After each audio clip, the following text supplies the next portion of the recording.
ప్రభునందు ప్రియమైన దేవుని బిడలారా, తోటి విశ్వాసులారా, గత వారమంతా కాచి కాపాడిన దేవునికి మనందరి పక్షంగా నేను వేలాది వందనాలు తెలియజేస్తున్నాను. వింటున్న వీక్షిస్తున్న మీకు నేను శుభాలు, ఆశీస్సులు అందిస్తున్నాను, వందనాలు తెలియజేస్తున్నాను. మీరు వింటున్నారు, వీక్షిస్తున్నారు, కొత్త వారికి పరిచయం చేస్తున్నారు. వారు, మీరు, మనం అందరం దేవునిలో ఎదగడానికి ఈ జీవవాక్య ధ్యానాలు గొప్ప సాధనగా ఉన్నందుకు నేను దేవునికి వందనాలు చెల్లిస్తున్నాను. ఈరోజు మన యొక్క ధ్యాన వాక్య భాగంగా ప్రకటన గ్రంథం 3వ అధ్యాయం 10-11 వచనాలు చదువుతున్నాను. నీవు నా ఓర్పు విషయమైన వాక్యమును గైకొంటివి గనుక భూనివాసులను శోధించుటకు లోకమంతరం మీదకి రాబో శోధన కాలములో నేనును నిన్ను కాపాడెదను. ఇది 10వ వచనం. 11 నేను త్వరగా వచ్చుచున్నాను, ఎవడనూ నీ కిరీటమును అపహరింపకుండానట్లు నీకు కలిగిన దానిని గట్టిగా పట్టుకొనుము. ప్రార్థన. కృపగలిగిన మా తండ్రి, మీ వాక్యాన్ని ధ్యానిస్తున్నాం. నా నోటి మాటలు మా అందరి హృదయ ధ్యానములు మీ దృష్టికి అంగీకారయోగ్యంగా చేయమని యేసు నామమున వినయంగా బ్రతిమాలి వేడుకొనుచున్నాం తండ్రి. ఆమేన్. ప్రభునందు ప్రియమైన దేవుని బిడ్డలారా, ఈరోజు మనం వినే వాక్యానికి అధికమైన గౌరవం అనే క్యాప్షన్ పెట్టుకుందాం. అధికమైన గౌరవం అనే క్యాప్షన్ పెట్టుకుందాం.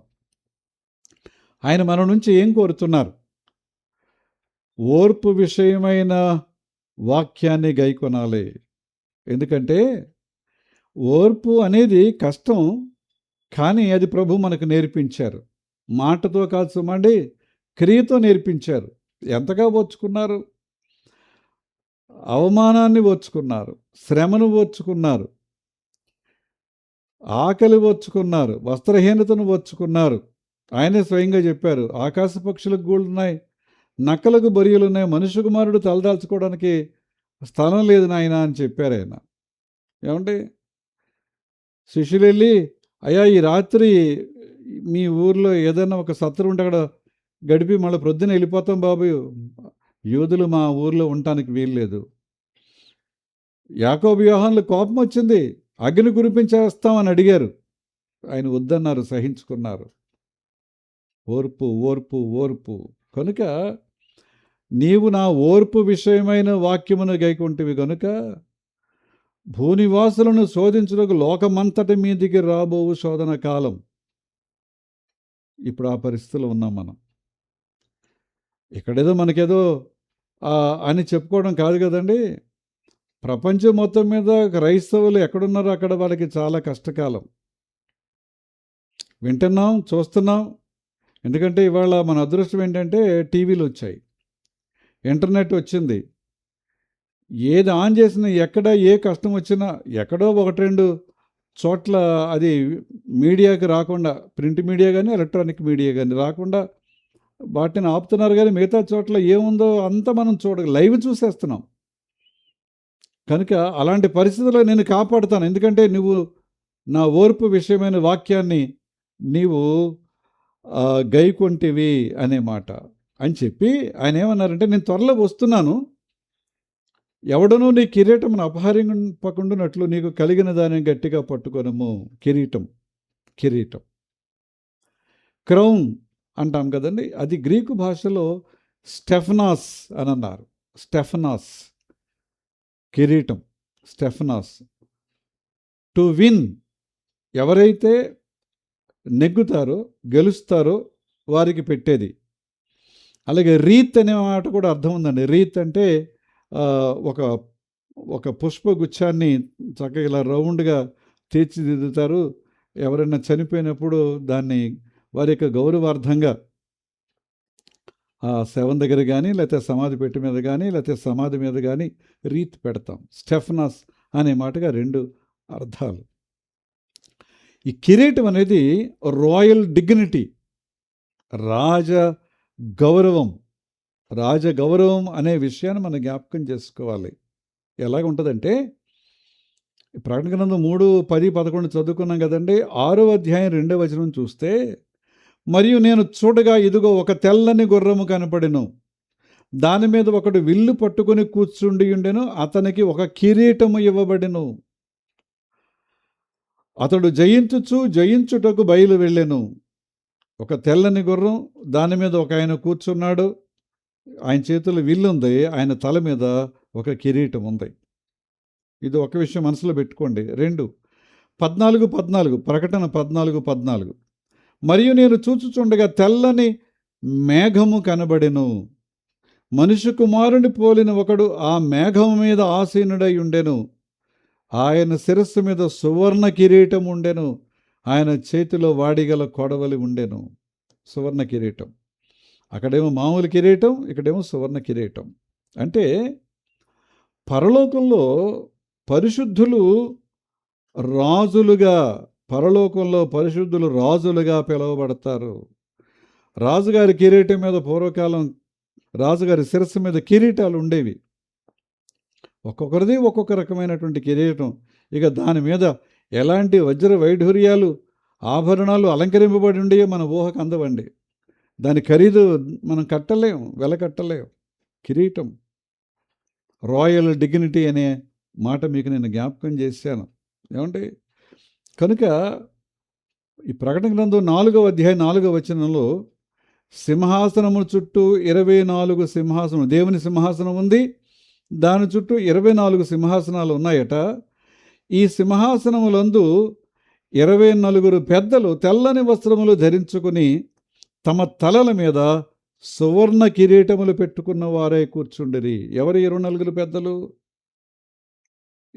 12 మంది అపోస్తలులు, 12 మంది గోత్రకర్తలు. ఇశ్రాయేలులు 12 గోత్రాలు కదండి. ఆ గోత్రకర్తలు 12 మంది అపోస్తలులు దేవుని యొక్క సింహాసనం చుట్టూ 24 సింహాసనాలు ఉంటే, ఆ సింహాసనం మీద 24 కూర్చుంటే వారి తలలపైన సువర్ణ కిరీటాలు ఉన్నాయటండి. బాగుంది, చాలా గౌరవం, ఘనత. అయితే 10వ వచనం దగ్గరికి వచ్చేటప్పటికి 4వ అధ్యాయం దాకా 4 చూసినప్పుడు 10వ వచనంలోకి వచ్చేటప్పటికి ఆ 24 పెద్దలు సింహాసనం ఉన్నది ఆశ్చర్యుడైన వాని ఎదుట సాగిలపడి, అప్పటికే వాళ్ళకి గౌరవం, సింహాసనం కూర్చున్నారు, తలలపైన కిరీటాలు ఉన్నాయి. కానీ వారు ఈ సెంటర్లో ఉన్న సింహాసనం మీద ఎవరైతే ఉన్నారో ఆ పరిశుద్ధుడు అయినటువంటి దేవుని ఎదుట సాగిలపడి, ఏమంటే తర్వాత మాటలని వదిలిపెట్టి నేను చెప్తున్నాను, తమ కిరీటములను ఆయన సింహాసనం ఎదుట వేసిరి. దేవుని పొగుడుతూ, ఆ తర్వాత మాటలు మనం చూస్తాం, పొగుడుతూ, అయ్యా మా గౌరవం కోసం కిరీటాలు పెట్టారు, కానీ మా కిరీటాలు మీ పాదాలకు అప్పగించుకుంటున్నాం, మా కిరీటాలు మీ పాదాలకు మేము సమర్పించుకుంటున్నాం నాయనా. అసలు మమ్మల్ని హెచ్చించడమే గొప్ప, గౌరవించడమే గొప్ప, ఘనత ఇవ్వటమే గొప్ప, ఇంకా మా కిరీటాలు ఎందుకు? మీరే మా కిరీటం, మీరే మా కిరీటం, ఈ కిరీటాలు అక్కర్లేదు మాకు అన్నట్టుగా ప్రియమైన దేవుని బిడ్డలారా, కనుక ఈ కిరీటాన్ని గురించి మనం ఆలోచన చేస్తే, అది ఎవరైతే పరలోక ప్రవేశం చేస్తారో, దేవుని సన్నిధిలో ఉండగలిగే అర్హతను పొందుతారో వారికి గుర్తిది, వారికి గుర్తు ఈ కిరీటం. A symbol of the reward of eternal life. నిత్య జీవాన్ని పొందడానికి ఎవరైతే అర్హత సంపాదించారో వారికి ఇవ్వబడినట్టు గౌరవానికి గుర్తు అనమాట అండి ఈ కిరీటం. కనుక పౌలు గారు ఈ విషయాలని గమనించి ఒక 2-3 విషయాలు ఆయన చక్కగా చెప్తాడండి. తిమోతికి రాస్తూ 2వ పత్రికలో 4వ అధ్యాయం 8వ వచనం, 2వ పత్రిక తిమోతి పత్రిక 4:8 అన్నాడు, ఇక మీదట నా కొరకు నీతి కిరీటము ఉంచబడి ఉన్నది. నీతి కిరీటం. ఎందుకంటే నేను నీతిగా బ్రతికాను, నీతిగా జీవించాను. క్రీస్తు నామము నిమిత్తమే ఎన్ని శ్రమలు వచ్చినా నా నీతి నేను తప్పలేదు. తప్పించుకోవడానికి బోలెడు దారులు ఉన్నాయి, కానీ నా నీతిని కాపాడుకోవడానికి నేను నిలబడ్డాను, కనుక నాకు నీతి కిరీటం ఉంది అని చెప్పాడు. యాకోబు పత్రిక 1వ అధ్యాయం 12వ వచనం చూస్తే, శోధన సహించువాడు ధన్యుడు. చాలా శోధనలు వస్తాయి, రకరకాల శోధనలు. అతడు శోధనకు నిలిచిన వాడే ప్రభువు తన్ను ప్రేమించు వారికి వాగ్దానము చేసిన జీవ కిరీటము పొందును. అక్కడ పౌలు గారేమో నీతి కిరీటం గురించి చెప్తే, ఇక్కడ యాకోబు గారు శోధనకు జయించి నువ్వు నిలబడితే నీకు జీవ కిరీటం దొరుకుతుంది. నీతి కిరీటం, ఇక్కడేమో జీవ కిరీటం. ఏమండి, ఇక పేతురు గారు మొదటి పత్రిక రాస్తూ 5వ అధ్యాయం 4వ వచనంలో ఆయన ఏమన్నారంటే, మన ప్రధాన కాపరి ప్రత్యక్షమైనప్పుడు మీరు వాడబారని మహిమా కిరీటమును పొందుదురు. చూడండి, నీతి కిరీటం, జీవ కిరీటం, మహిమా కిరీటం. నీతి కిరీటం, జీవ కిరీటం, మహిమా కిరీటం. అంటే మనిషి జీవితంలో ఒక్కొక్క స్టేజ్లో, ఒక్కొక్క పరిస్థితిలో ఒక్కొక్క రకమైన ఒత్తిడి, ఒక్కొక్క పరిస్థితిలో ఒక విధమైనటువంటి శోధన, ఒక్కొక్క పరిస్థితుల్లో ఒక విధమైనటువంటి బాధ వేదనతో కూడిన పరిస్థితులు. నువ్వు జయించగలిగితే, నిలబడగలిగితే, ప్రభు నామము కొరకు నీ జీవితాన్ని నువ్వు అంకితం చేసుకోగలిగితే, ఇదిగో నీతి కిరీటం, అలాగే జీవ కిరీటం, మహిమా కిరీటం. ఈ కిరీటాలని నువ్వు పొందడానికి నీకు అర్హత దొరుకుతుంది. ఏమండి అంటే ఒకరి జీవితంలో ఇది ఒక గౌరవం, కిరీటాన్ని కలిగి ఉండటం, లేకపోతే ఇది ఒక ఆభరణం, అలాగే ఒక మహిమ. ఈ 3 విషయాలు మనం మర్చిపోవద్దండి.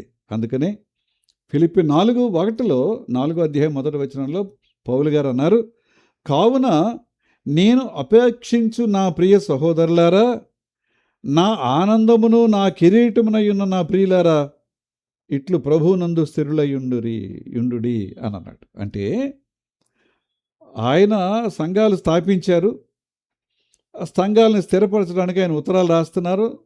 ఒక్కొక్కసారి ఒక్కొక్క సంఘంలో 1 సంవత్సరం 2 సంవత్సరాలు ఉండి వారిని విశ్వాసంలో స్థిరపరచడానికి పౌలు గారు ప్రయత్నం చేశారు.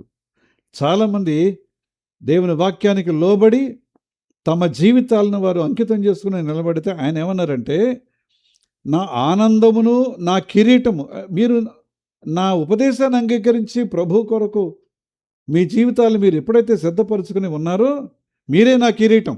అంటే ఇప్పుడు దేవుని కొరకు మనం జీవిస్తే మనమే దేవుని కిరీటం అవుతాం అన్నమాట. వారేమో పౌలు గారికి కిరీటం అయితే, ప్రభు మాటలందు ఆయన ఆజ్ఞలందు విశ్వాసం ఉంచి స్థిరంగా నిలబడితే మనమే క్రీస్తుకు కిరీటంగా ఉంటాం. అబ్బా,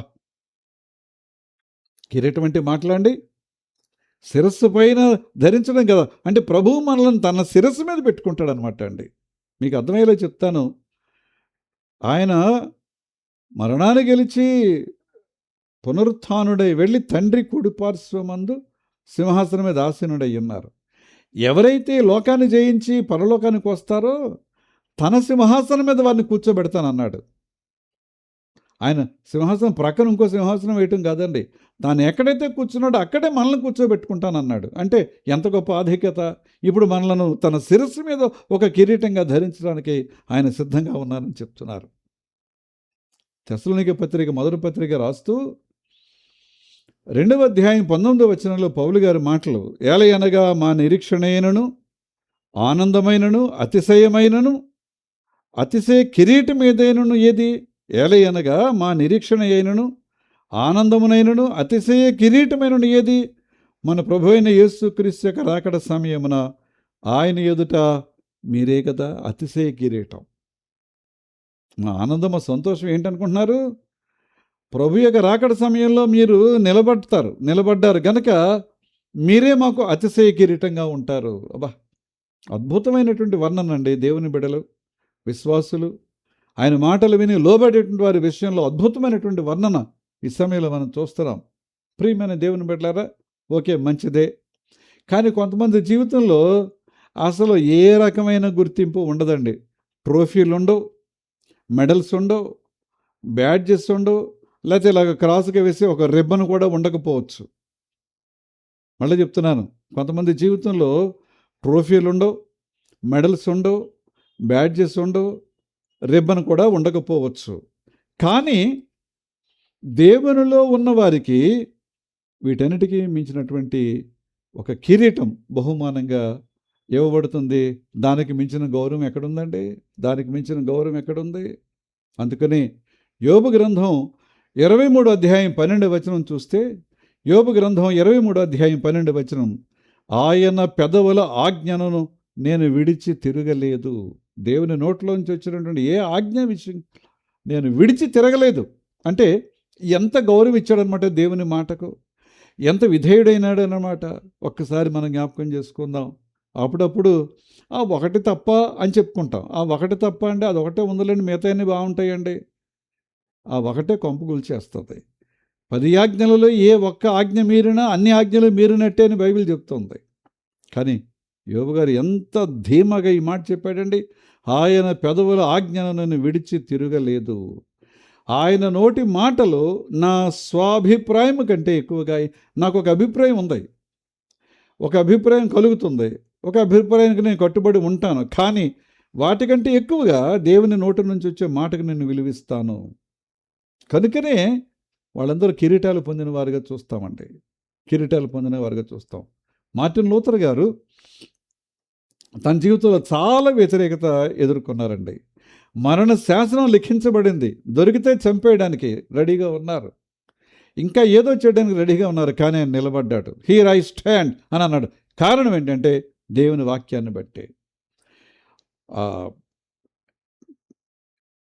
టెడ్జిల్ గారు కానీ, ఎక్క గారు కానీ, ఇలాంటి వాళ్ళందరూ కూడా లూథర్ గారిని ఒకటే అడిగారు, నీవు రాసిన రాతలు తప్పని ఒప్పుకో, నీవు రచించిన పుస్తకాలన్నీ కాల్చిపడాయి, నువ్వు క్షమించబడతావు.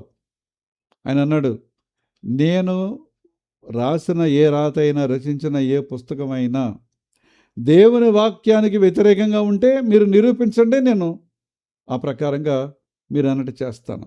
ఎవరు నిరూపిస్తారు? వాక్యానికి కట్టుబడి, లోబడి, నిబద్ధతతో ఆయన దేవుని వాక్యాన్ని గౌరవించి ఆ పుస్తకాలు రాశాడు, వ్యాఖ్యానాలు రాశారు, సిద్ధాంతాలు రాశారు. కనుకనే ఈ మాటలను బట్టి లూథర్ గారు తన జీవితంలో ఆయన నిలబడ్డాడు. యోహాను సువార్త 14వ అధ్యాయం 23వ వచనం, ఒకడు నన్ను ప్రేమించిన యెడల నా మాటలు గైకొనును. దేవుని ప్రేమిస్తే ఆయన మాటలకు విలువిస్తాం, గౌరవిస్తాం. అప్పుడు నా తండ్రి వానిని ప్రేమించును. ఎవరైతే దేవుని ప్రేమిస్తాడో, దేవుని మాటలు గౌరవిస్తాడో, గౌరవించే వ్యక్తిని దేవుడు ప్రేమిస్తాడో, మేము వాని యొద్దకు వచ్చి నివాసము చేస్తాం. మనం ఆయన దగ్గర నివాసం చేయటం కాదండి, ఆయనే మన దగ్గరకు వచ్చి నివాసం చేస్తాడు. జకయ్య దిగిరా, నేడు నేను నీ ఇంట ఉండాలనుకుంటున్నాను. ఎంత గొప్ప ధన్యత అండి. కోటీశ్వరులు ఉన్నారు, గొప్పవాళ్ళు ఉన్నారు, ఆయన వెంబడిస్తున్న వారు ఉన్నారు. ఈయనొక్కడే వెలివేయబడిన వ్యక్తి, పాపి, సుంకరి అని ఆ పాపిని, సుంకరిని ఒక రాటను కట్టేశారు. యేసయ్య ఎవరో చూద్దాం అనుకుని చెట్టు ఎక్కాడు. కానీ ఆయన ఆగి అన్నాడు, రా, నేను నీతో ఉండాలనుకుంటున్నాను. ఇంకంతకన్నా భాగ్యం ఏంటండి? అందుకని ఆయన నోట్లోంచి ఎంత ఒప్పుకోలు వచ్చిందో మనందరికీ తెలుసండి. కనుక ఒకడు నన్ను ప్రేమించిన నా ఆజ్ఞలు గైకొనును, అప్పుడు నా తండ్రి వానిని ప్రేమించును, మేము వాని యొద్దకు వచ్చి నివాసము చేస్తాము. 15:14 యోహాను సువార్తలోనే, నేను మీకు ఆజ్ఞాపించిన వాటిని చేసిన యెడల మీరు నా స్నేహితులయ్యుందురు. అబ్రహామును అందుకనే నా స్నేహితుడు అన్నారు. దేవుడని యెహోవా అబ్రహామును నా స్నేహితుడని ఎందుకు చెప్పారంటే, ఆయన ఏదైతే ఆజ్ఞాపించాడో అది చేశాడంతే. మెసొపొతామియాలో ఉన్న అనే గ్రామం నుంచి బయటికి రా అని అన్నాడంతే. తన తండ్రి తన ఇంటి వారందరిని విడిచిపెట్టి బయటికి రమ్మంటే ఉన్న పళంగా బయటకు వచ్చాడు. నువ్వెవరివి? నన్ను ఎందుకు రమ్మంటున్నావు? నేను ఎక్కడికి వెళ్ళాలి? ఎంతకాలం? మళ్ళీ తిరిగి వస్తానా లేదా? ఏమీ ప్రశ్నించలేదు, బయటకు వచ్చాడంతే. అందుకనే నా స్నేహితుడైన అబ్రహాముతో నేను సొదొమ గొమొర్రాల్ని నాశనం చేయడానికి వెడుతున్నప్పుడు చెప్పకుండా ఉండగలనా? అద్భుతమైనటువంటి మాట. దేవుడు మనతో ఉండడానికి ఇష్టపడుతున్నాడు. మనల్ని స్నేహితులుగా అంగీకరించడానికి, మనతో స్నేహం చేయడానికి ఆయన ఇష్టపడుతున్నారు. మొదట్లో అదే జరిగింది. కానీ ఆ స్నేహాన్ని చెడగొట్టుకున్నారు. నువ్వు ఎక్కడున్నావు అని అడగాల్సి వచ్చింది. అయ్యా, ఇక్కడ నేను దాక్కున్నానని సమాధానం చెప్పాల్సిన పరిస్థితి, దుస్థితి, దీనస్థితి తల ఎత్తింది. ప్రియమైన దేవుని బిడ్డలారా, కనుక అధికమైనటువంటి గౌరవాన్ని ఆయన మనకి ఇవ్వడానికి సిద్ధంగా ఉన్నారు. అది జీవ కిరీటం అవ్వచ్చు, మహిమా కిరీటం అవ్వచ్చు, లేకపోతే నీతి కిరీటం కావచ్చు, ఏదైనా కావచ్చు. అది అంత సిద్ధంగా ఉన్నారు ఆయన. అందుకనే ఒక మాట చెప్తాను నేను. యోహాను సువార్త 45వ అధ్యాయం 4వ వచనం, క్షమించండి, యెషయా గ్రంథం, నేను యోహాను సువార్త నన్ను మన్నించండి, యెషయా గ్రంథం 45వ అధ్యాయం 14వ వచనం, యెహోవా ఈ మాట సెలవిచ్చుచున్నాడు, ఐగుప్తీయుల కష్టార్జితమును, కూషు వర్తకుల లాభమును నీకు దొరుకును. నువ్వు మాట వింటే, లోబడితే, విధేయత చూపిస్తే. దీర్ఘదేహులైన సెబాయీయులను నీ యొద్దకు వచ్చి నీ వారగుదురు. వారు నీ వెంట వచ్చెదరు, సంకెళ్ళు కట్టుకొని వచ్చి నీ ఎదుర సాగిలపడెదరు. నిశ్చయముగా నీ మధ్య దేవుడున్నాడు, మరి ఏ దేవుడును లేడు, ఆయన తప్ప ఏ దేవుడును లేడని చెప్పుచు నీకు విన్నపములు చేసేదరు. దీర్ఘదేహులంటే గొలియాతులు అనమాట అండి. అలాంటి వాళ్ళు వచ్చి సంఖ్యలు కట్టుకుని వచ్చి నీ దగ్గర సాగిలు పడతారు. ఐగుప్తీయుల కష్టార్జితం, అయ్యా మేము వెళ్ళి మా దేవుడిని ఆరాధించుకుని వస్తామండి. సరే, ఏం చేయలేక ఆ 10 తెగుళ్ళు తట్టుకోలేక వెళ్ళమన్నాడు. వీళ్ళు ఎవరెవరి ఇంట్లో అయితే బానిసలుగా ఉన్నారో, ఎవరెవరి ఇంట్లో అయితే దాసీలుగా పనిచేస్తున్నారో, అమ్మ మేము మా దేవుడిని ఆరాధించుకుని వస్తామండి. మరి ఉట్టి చేతులు ఏం వెళ్తామండి? ఇన్ని సంవత్సరాలు, 400 సంవత్సరాల నుంచి మా పితరులు ఎన్నో తరాలుగా ఇక్కడే ఉండిపోయాం కదండి, మా దగ్గర ఏముందండి, కొంచెం ఇక పట్టుకెళ్ళండి, ఈ బంగారం అంతా పట్టుకెళ్ళండి. మళ్ళీ వెనక్కి వచ్చిందా బంగారం? దేవుని బిడ్డలారా ఒకసారి జ్ఞాపకం చేసుకుందాం. ఇది 45వ అధ్యాయం. 49వ అధ్యాయం చూడండి, యెషయా గ్రంథం, ముగిస్తున్నాను. 23వ వచనం. రాజులు నిన్ను పోషించు తండ్రులుగా, వారి రాణులు నీకు పాలిచ్చు దాదులుగా ఉండెదరు. నిన్ను పోషించేటువంటి తండ్రులుగా రాజులు ఉంటారు, వారి రాణులు మీకు పాలిచ్చేటువంటి దాదీలుగా ఉంటారు. వారు భూమి మీద సాగిలపడి నీకు నమస్కారము చేసేదరు, నీ పాదముల ధూళి నాకెదరు. అప్పుడు నేను యెహోవాననియు, నా కొరకు కనిపెట్టుకుని వారు అవమానము నొందరనియు నీవు తెలుసుకుందువు. అధికమైన గౌరవం ఇచ్చేటువంటి దేవుడు. నువ్వు అడుగుజాడల్లో నడిస్తే ఎవరెవరో గొప్పవారని చెప్పుకునేవారు, రాజులని చెప్పుకునేవారు, లేకపోతే ఇంకా కోటీశ్వరులు చెప్పుకునేవారు వచ్చి నీకు నమస్కారం చేస్తారు. కనుక ప్రియమైన దేవుని బిడ్డలారా, నేను త్వరగా వచ్చుచున్నాను. ఎవడునూ నీ కిరీటమును అపహరింపకుండానట్లు నీకు కలిగిన దానిని గట్టిగా పట్టుకో. ప్రార్థన చేసుకుందాం. కృపగలిగిన మా తండ్రి, దయగలిగిన మా ప్రభువ, జీవవాక్య ధ్యానాల ద్వారా మాతో మాట్లాడుతున్నందుకు మీకు వందనాలు నాయన. వింటున్న వీక్షిస్తున్న మా ప్రియులు, వారి కుటుంబాలన్నింటినీ కూడా దీవించండి తండ్రి. వారి యొక్క ప్రతి అవసరత ఎరిగిన దేవుడు నీవు. సహాయం చేయండి. నిరాశ నిస్పృహలో వారి కూరుకొని పోకుండా కాపాడు. ఎప్పటికప్పుడు ఉజ్జీవింపచేయండి, ఉత్తేజింపజేయండి. మీకు మహిమకారంగా వారు ఉండడానికి సహాయం చేయండి. బిడ్డలను ఆశీర్వదించండి తండ్రి. వారి యొక్క చదువులు మీరు కృప చూపించండి. తెలివితో, జ్ఞానంతో, జ్ఞాపశక్తితో నింపు. వారి యొక్క కుమారులు కుమార్తెలు వివాహ వయసు వచ్చి యవ్వన బిడ్డలుగా ఉన్నారు. వారికి తగిన యోగ్యమైన సంబంధాలు చూపించండి. అదే సమయంలో నిరుద్యోగ సమస్య తీర్చండి నాయన. వ్యాధి బాధలు, బలహీనతలు ఉన్నాయి, చికాకులు ఉన్నాయి, సమస్యలు ఉన్నాయి, ఆర్థికపరమైన ఇబ్బందులు ఉన్నాయి. వాటన్నిటిలో కూడా మీ కాపుదల, సంరక్షణ దయచేయమని వినయంగా ప్రార్థన చేస్తున్నాను తండ్రి. అలాగే విదేశాల్లో ఉండే బిడ్డల కుటుంబాలను కూడా దీవించిన, వారికి ఉద్యోగాలు, చదువుల్లో సహాయం చేయండి ఆయన. సంఘాలన్నిటినీ దీవించండి. సంఘ కాపరులు, నాయకులు, బోధకులు, బోధకురాండ్రు, ఉపదేశకులు, సువార్త గాయకులు, ప్రతి ఒక్కరిని దీవించు. మా దేశం సువార్త ప్రకటనకు ఆటంకం కలిగించిన దేశంగా తీర్చిదిద్దు నాయన. విభిన్నమైనటువంటి మతాలు ఉన్నాయి, విభిన్నమైన భాషా సంస్కృతులు ఉన్నాయి. అయినా అది ఏ ప్రాంతమైనా కూడా తండ్రి సువార్తకు ఆటంకం లేనటువంటి ప్రాంతంగా తీర్చిదిద్దు తండ్రి. నాయన మా రాష్ట్ర నాయకులు, దేశ నాయకులు, రాష్ట్ర అధికారులు, దేశ అధికారులందరినీ కూడా దీవించు తండ్రి. ప్రభు, మరొక మంగళవారం కలిసి ప్రార్థించేంతవరకు మీ కృపాక్షేమములు మా అందరి కుటుంబాలకు ప్రసాదించమని యేసు నామమున వినయంగా బ్రతిమాలి వేడుకొనుచున్నాం తండ్రి. ఆమేన్. పరలోకమందున్న మా తండ్రి, మీ నామం పరిశుద్ధపరచబడునుగాక, మీ రాజ్యం వచ్చునుగాక, మీ చిత్తం పరలోకమందు నెరవేరుచున్నట్టు భూమి యందు నెరవేరునుగాక. మనదినాహారం నేడు మాకు దయచేయము. మండల అపరాధం చేసిన వారు మేము క్షమించిన ప్రకారం అపరాధములు క్షమించుము. సోదరులను ఏకాదశి నుండి తప్పించుము. రాజ్యము, శక్తి, మహిమ నిరంతరము నీవే ఉన్నావు తండ్రి. ఆమేన్.